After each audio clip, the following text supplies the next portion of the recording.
Assalamualaikum warahmatullahi wabarakatuh. Shalom, Om Swastiastu, Namo Buddhaya, Salam Kebajikan, dan salam sejahtera buat kita semua.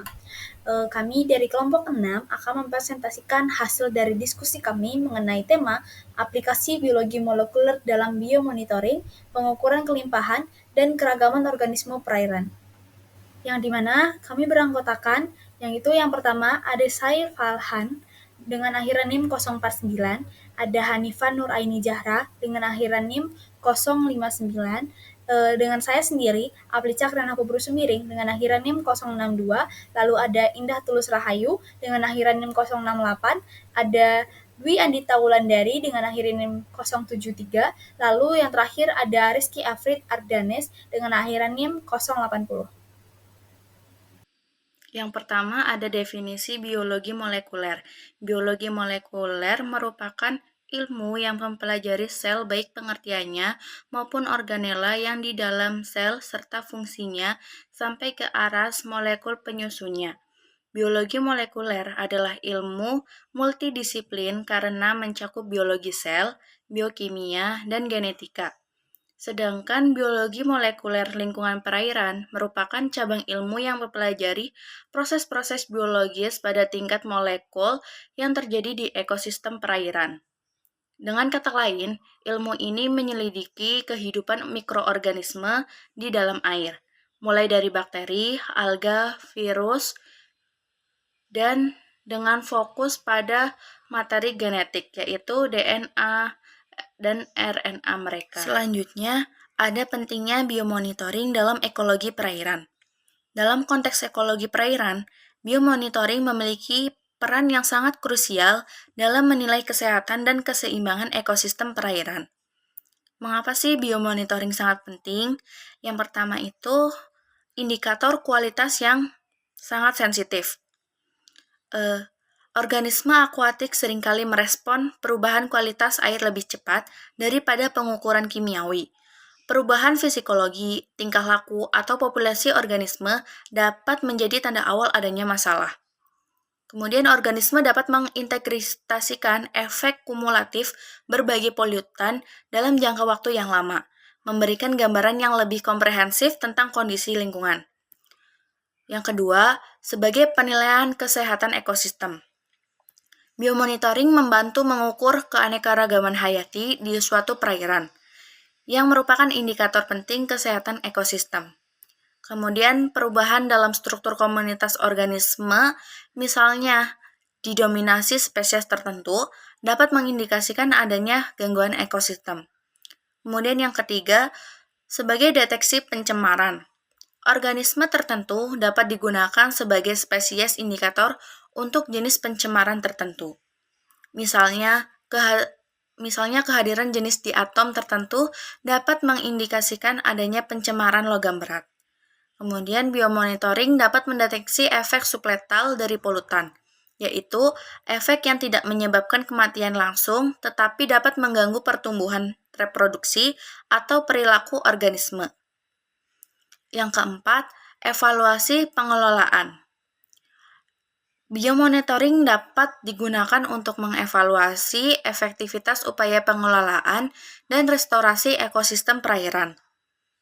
Data biomonitoring jangka panjang dapat memberikan gambaran tentang tren perubahan kualitas air dan kesehatan ekosistem. Yang kelima, peringatan dini. Jadi biomonitoring dapat memberikan peringatan dini tentang potensi masalah lingkungan sebelum dampaknya menjadi lebih serius.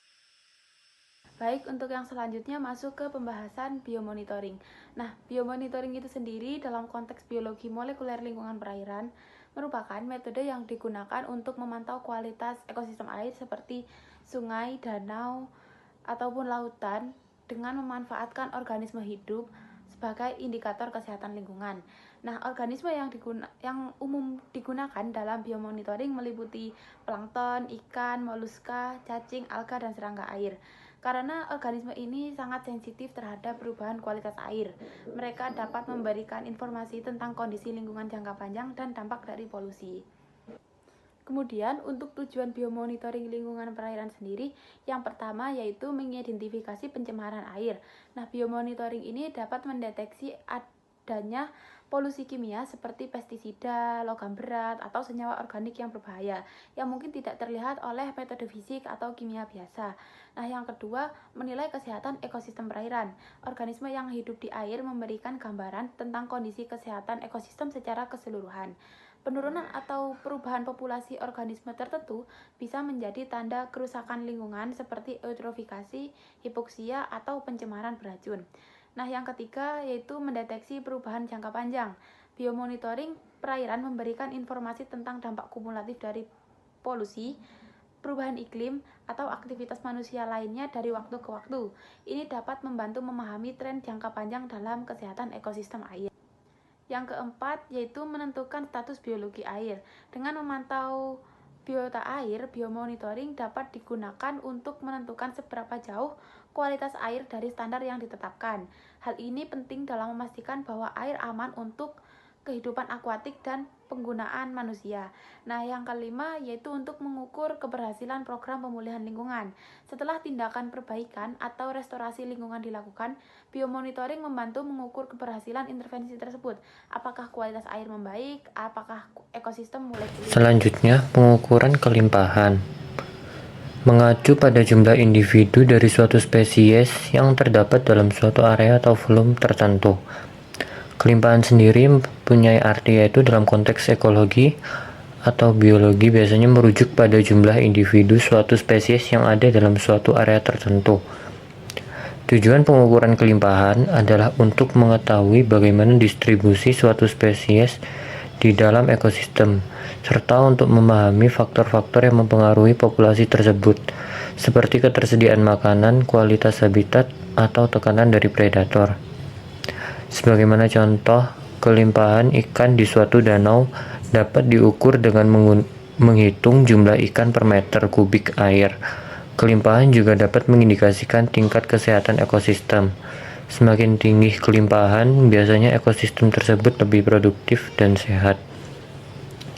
Ada beberapa metode yang biasanya digunakan untuk mengukur kelimpahan. Yang pertama, kepadatan populasi. Kepadatan populasi diukur dengan menghitung jumlah individu per unit area atau volume. Misalnya berapa banyak spesies ikan dalam 1 meter kubik air di sungai. Yang kedua, frekuensi kehadiran. Frekuensi kehadiran mengukur beberapa kali suatu spesies ditemukan dalam beberapa unit sampel. Misalnya dari 10 plot, spesies tertentu mungkin muncul dalam 7 plot. Yang ketiga, biomassa. Biomassa mengukur berat total organisme dari spesies tertentu dalam area tertentu. Sering digunakan ketika menghitung jumlah individu yang sulit dilakukan, seperti pada plankton atau vegetasi. Selanjutnya, pengukuran keragaman organisme. Keragaman adalah variasi elemen-elemen dalam satu sistem atau kelompok yang bisa merujuk pada spesies dalam ekosistem, variasi genetik dalam populasi, atau perbedaan budaya dalam masyarakat. Metode pengukurannya sendiri, yang pertama ada richness atau kekayaan, yaitu indeks kekayaan spesies, yang artinya jumlah total spesies atau unit yang ditemukan dalam suatu ekosistem atau komunitas. Selanjutnya, etnis atau pemerataan, yaitu mengukur distribusi relatif dari individu di antara spesies atau unit yang berbeda. Selanjutnya, metode dengan menggunakan indeks keanekaragaman. Yang pertama yaitu indeks Shannon-Weiner, yaitu menghitung keanekaragaman spesies berdasarkan proporsi setiap spesies dalam suatu komunitas, yang dengan rumusnya ada dalam gambar tersebut. Yang kedua, indeks Simpson, yaitu mengukur probabilitas bahwa dua individu yang dipilih secara acak dari komunitas yang sama adalah dari spesies yang sama. Selanjutnya yaitu kekurangan dan kelebihan biologi molekuler untuk biologi monitoring. Kekurangan yang pertama yaitu membutuhkan biaya yang tinggi. Peralatan dan reagen yang diperlukan untuk analisis biologi monitoring seringkali memiliki harga yang cukup mahal, sehingga dapat menjadi kendala bagi laboratorium yang memiliki anggaran terbatas. Kemudian, membutuhkan keahlian khusus, keterbatasan sumber daya manusia yang terampil bisa menjadi hambatan dalam penerapan teknik ini, sehingga kita memerlukan tenaga ahli yang terlatih untuk melakukan analisis dan interpretasi data. Yang ketiga ada keterbatasan dalam deteksi. Dalam biologi molekuler, terdapat teknik tertentu yang tidak mampu mendeteksi semua jenis organisme atau hanya dapat mendeteksi individu dalam jumlah tertentu, sehingga dapat menyebabkan bias dalam penelitian. Yang keempat, ada prosedur pengambilan sampel dan pengaruh kontaminasi. Nah, pengambilan sampel yang tidak tepat atau tidak konsisten dapat mempengaruhi kualitas data serta resiko kontaminasi selama pengambilan sampel dan analisis data, sehingga itu akan mempengaruhi hasil dari penelitian tersebut. Kemudian, untuk kelebihannya sendiri, ada akurasi yang tinggi. Teknik biologi molekuler seperti PCR dapat memungkinkan identifikasi spesies dengan akurasi yang tinggi, bahkan dari sampel yang sangat kecil ataupun sudah terdegradasi. Kemudian identifikasi spesies yang sulit. Beberapa spesies organisme perairan itu sulit dikenali secara morfologi. Dengan menggunakan metode molekuler dapat membantu dalam mengidentifikasi spesies tertentu. Kemudian informasi genetik. Biologi molekuler dapat memberikan informasi tentang variasi genetik dalam populasi yang berguna untuk memahami dinamika populasi dan evolusi. Kemudian yang terakhir ada analisis lingkungan. Nah, analisis lingkungan ini dapat digunakan untuk menganalisis DNA lingkungan dari air untuk mendapatkan informasi tentang keberadaan spesies tanpa harus mengumpulkan organisme secara fisik. Ke dalam teknik di biologi molekuler, yang dimana biologi molekuler adalah cabang ilmu biologi yang fokus pada interaksi antara berbagai sistem biologis pada level molekuler, khususnya antara DNA, RNA, dan protein. Nah, dari sini saya akan memaparkan beberapa teknik-teknik dalam biologi molekuler. Yang pertama ada PCR, yang dimana PCR itu merupakan polymerase chain reaction, adalah teknik yang digunakan untuk mengamplifikasi atau memperbanyak segmen spesifik DNA dengan menggunakan enzim DNA polimerase primer dan siklostermal. Teknik ini memungkinkan pembuatan jutaan salinan dari segmen DNA itu target. Nah, untuk pengaplikasiannya ada 3. Yang pertama deteksi patogen, kedua analisis genetik, yang ketiga ada cloning gen. Lalu contoh yang kedua teknik itu adalah electrophoresis gel, yang dimana teknik ini digunakan untuk memisahkan DNA, RNA atau protein berdasarkan ukuran dan muatan listriknya. DNA dan RNA dipisahkan menggunakan gel agar-rose atau polyacrylamide, sedangkan protein biasanya dipisahkan dengan gel polyacrylamide. Untuk pengaplikasiannya ada 2, yaitu analisis ukuran fragmen DNA, pemisahan protein untuk analisis lebih lanjut. Baik, masuk yang ketiga yaitu sequencing DNA, di mana sequencing DNA ini teknik yang digunakan untuk menentukan urutan nukleotida dalam DNA. Metode ini sebenarnya paling umum adalah Sanger sequencing dan metode next generation sequencing atau bisa disebut NGS, yang memungkinkan urutan banyak DNA secara paralel. Untuk aplikasinya yaitu ada 2, analisis genom dan penentuan mutasi genetik. Lalu yang keempat itu ada cloning. Cloning ini memungkinkan penggandaan fragmen DNA dengan memasukkannya ke dalam vektor plasmid. Setelah plasmid diperbanyak dalam sel inang, fragmen DNA dapat diekspresikan dan dianalisis. Lalu untuk aplikasinya itu produksi protein rekombinan dan penelitian fungsi gen. Nah, yang kelima itu CRISPR-Cas9, yang dimana teknik ini digunakan untuk editing genetik dengan cara menargetkan dan memodifikasi DNA pada lokasi tertentu dalam genom. Teknik ini menawarkan akurasi yang sangat tinggi dan efisiensi dalam memodifikasi gen. Untuk pengaplikasiannya itu ada pengembangan model penyakit dan terapi genetik. Dalam teknik-teknik biomolekuler sangat penting dalam penelitian dan pengaplikasian bioteknologi, dari amplifikasi DNA hingga editing genetik. Masing-masing teknik memiliki peran penting dalam memahami biologi seluler dan molekuler serta aplikasi dalam kesehatan, pertanian, dan bioteknologi. Baik, masuk ke dalam aplikasi dalam biomonitoring. Aplikasi biomonitoring dalam pengukuran kelimpahan dan keragaman organisme perairan sangat penting untuk menilai kesehatan ekosistem perairan. Nah, berikut adalah beberapa poin penerapan biomonitoring dalam konteks menilai kesehatan ekosistem perairan. Yang pertama ada indikator kualitas air, yaitu ada organisme indikator, yang dimana terdapat beberapa spesies organisme seperti makroinvertebrata, alga, dan ikan digunakan sebagai indikator kualitas air. Kehadiran atau ketidakadaan spesies tertentu dapat memberikan informasi tentang tingkat polusi atau perubahan lingkungan. Lalu yang kedua, pengukuran kelimpahan, yaitu ada di sampling.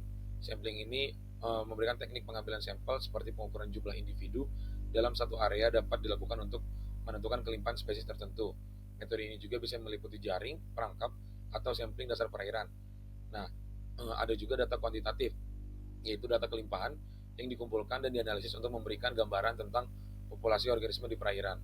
Lalu yang ketiga, itu pengukuran keragaman. Pengukuran keragaman yaitu indeks keragaman. Indeks seperti Shannon-Wiener atau Simpson digunakan untuk mengukur keragaman spesies dalam komunitas perairan. Indeks ini mempertimbangkan jumlah spesies dan distribusi individu di antara spesies tersebut. Lalu di komposisi spesies, itu memahami komposisi spesies juga karena dapat menunjukkan dominasi spesies invasif atau dampak perubahan lingkungan. Lalu yang keempat, pemantauan perubahan ekosistem. Itu yang kedua ada dua, contohnya itu studi longitudinal dan restorasi ekosistem. Yang dimana studi longitudinal itu melakukan pemantauan berkala dapat membantu mengidentifikasi tren dalam kelimpahan dan keragaman seiring waktu, serta dampak dari aktivitas manusia seperti pencemaran, perubahan iklim, atau pengembangan lahan. Untuk restorasi ekosistem, yaitu hasil biomonitoring dapat digunakan untuk merancang program restorasi yang bertujuan untuk memperbaiki kondisi ekosistem yang terdegradasi. Yang kelima itu keterlibatan komunitas, yang dimana perlunya partisipasi publik dalam program biomonitoring dapat meningkatkan kesadaran lingkungan dan memberikan data tambahan yang berguna untuk penelitian. Dan yang keenam terakhir, teknologi modern dalam penggunaan alat digital seperti aplikasi seluler untuk identifikasi spesies dan pemantauan data real time yang mampu meningkatkan efisiensi biomonitoring. Pada studi kasus, kelompok kami mengambil jurnal yang berjudul Kelimpahan dan Keanekaragaman Plankton sebagai bioindikator kualitas air di perairan Pantai Sayung, Kabupaten Demak, Jawa Tengah. Wilayah pesisir, termasuk Pantai Sayung, merupakan area yang intensif digunakan untuk berbagai kegiatan, seperti pemukiman, industri, dan pariwisata, sehingga rentan terhadap kerusakan lingkungan. Nah, dari kegiatan tersebut akan menghasilkan limbah yang menyebabkan dampak negatif, seperti abrasi dan penurunan kualitas air. Nah, Pantai Sayung sendiri ini telah terdampak abrasi yang diperburuk oleh fenomena banjir rob akibat naiknya permukaan air laut dan penurunan tanah. Pada penelitian ini bertujuan untuk mengkaji kelimpahan dan keanekaragaman plankton sebagai bioindikator kualitas perairan di Pantai Sayung secara temporal dan spasial, serta mengevaluasi tingkat pencemaran air berdasarkan indeks saprobitas. Nah, plankton sendiri menjadi indikator penting karena keseimbangan dan keberagaman jenisnya yang mencerminkan kesehatan ekosistem perairan. Selanjutnya, metode penelitian. Pengambilan sampel plankton dilaksanakan pada bulan Juli 2017 dan bulan April 2018 di perairan Pantai Sayung, Kabupaten Demak, Jawa Tengah. Untuk pengambilan sampel plankton sendiri menggunakan planktonet nomor 25 untuk menyaring 30 liter air. Kemudian, sampel dipindahkan ke botol dengan ukuran 80 ml, lalu diberikan label dan diawetkan dengan formalin 4%. Nah, di sini juga dilakukan pengukuran parameter, yaitu parameter kekeruhan, pH, suhu, salinitas, dan DO diukur dengan water checker Horiba UN50 di setiap stasiunnya. Kemudian, analisis laboratorium digunakan perhitungan kelimpahan fitoplankton dihitung menggunakan rumus APHA sebagai berikut. Oke, yang selanjutnya itu adalah analisis data, di mana analisis data itu dapat dianalisis melalui indeks yang akan dijelaskan. Yang pertama itu adalah indeks keanekaragaman. Keanekaragaman plankton dihitung berdasarkan rumus Shannon-Wiener, di mana dapat kita lihat rumusnya sebagai berikut. H-aksesnya itu adalah indeks keanekaragaman Shannon-Wiener, NI jumlah genus ke I, N itu jumlah total genus. Lalu dapat juga dilihat dari indeks pemerataan, di mana rumusnya dapat kita lihat pada slide. E itu indeks perataan jenis, H-aksen indeks keanekaragaman jenis, H-max indeks keanekaragaman maksimum, S jumlah jenis. Lalu selanjutnya adalah indeks dominansi. Rumusnya dapat kita lihat, di mana C itu indeks dominansi, NI jumlah individu suatu spesies dalam komunitas, N jumlah individu keseluruhan spesies dalam komunitas. Oke, yang selanjutnya itu adalah analisis data dari indeks saprobix, di mana koefisien saprobix dengan persamaan Drescher dan van der Mark dihitung dengan rumus sebagai berikut yang dapat kita baca, di mana X itu koefisien dari saprobixnya, lalu A kelompok Cyanophyta, B kelompok Euglonophyta, C kelompok Sclerophyta, D kelompok Chrysophyta. Nah, dapat juga analisis data ini kita lihat dari analisis parameter fisika dan kimia. Ini dilakukan dengan analisis deskriptif, dengan cara membandingkan parameter fisika kimia antara stasiun dengan standar baku mutu kualitas air menurut Peraturan Perundang-undangan Nomor 82 Tahun 2001. Oke, yang selanjutnya itu adalah kelimpahan dan keanekaragaman plankton, di mana hasil penelitian ini menunjukkan bahwa plankton di perairan Sayung, Kabupaten Demak terdiri dari 90 jenis dengan 38 jenis fitoplankton dan 11 jenis zooplankton. Nah, plankton yang paling banyak ditemukan baik musim kemarau maupun musim hujan adalah kelompok Bacillariophysae. Dapat kita lihat pada persenan ini dia menempati sebanyak 14,21% dari fitoplankton atau plankton lainnya. Nah, jenis plankton yang melimpah pada musim hujan itu Rhizosolenia hebetata, sedangkan pada musim kemarau itu adalah Gyroxigma attenuatum. Nah, melimpahnya Rhizosolenia hebetata di stasiun 5 ini dikaitkan dengan toleransinya terhadap suhu yang rendah dan salinitas yang tinggi, serta peranannya sebagai bioindikator perairan kaya akan bahan organik. Lalu sebaliknya, Gyroxigma attenuatum ini ditemukan melimpah di stasiun 1, di mana memiliki sedimen dominan berupa lumpur halus, mendukung keberadaan spesies Diatom epipelit. Selanjutnya, itu adalah keanekaragaman plankton, yang dimana kita lihat bahwa di dalam tabel berikut ini, keterangan plankton di perairan pantai Sayung tergolong sedang, dengan indeks berkisaran 1,58 hingga 2,45. Ini menunjukkan komunitas plankton yang cukup stabil. Nah, pada stasiun 5, berada di garis pantai memiliki indeks keanekaragaman tertinggi, yaitu di mana ininya 2,21 sampai 2,45, terutama karena tingginya nilai DO, yang dimana nilai DO-nya yaitu mencapai 5,98 sampai 8,5 mg per liter, yang disebabkan oleh gelombang dan pasang surut air laut. Nah, indeks pemerataan di stasiun ini juga tinggi, sebesar 0,70 sampai 0,83. Ini menunjukkan komposisi individu yang merata antar spesies dengan nilai indeks dominansi rendah, yaitu 0,08 sampai 0,2. Stasiun 3, yang merupakan area tambak, memiliki keanekaragaman plankton terendah, yaitu 1,58 sampai 2,19, yang dikaitkan dengan turbiditas tinggi akibat banjir ROB yang menggenangi kawasan sepanjang hari. Kekeruhan air di stasiun ini mencapai 29 sampai 76 NTU, dengan lumpur dan partikel tanah yang berkontribusi terhadap rendahnya nilai indeks keanekaragaman. Nilai indeks pemerataan di stasiun ini relatif tinggi, yaitu 0,81 sampai 0,97. Namun, indeks dominansinya itu menunjukkan adanya spesies yang mendominasi komunitas plankton. Lalu selanjutnya itu adalah kualitas air, di mana hasil pengukuran parameter kualitas air seperti salinitas, pH, DO, dan suhu masih berada dalam batas baku mutu yang ditetapkan oleh Peraturan Perundang-undangan Nomor 82 Tahun 2001, kecuali untuk nilai turbiditas yang sudah melebihi ambang batas. Nah, meskipun demikian, tingkat turbiditas masih dianggap baik untuk kehidupan plankton.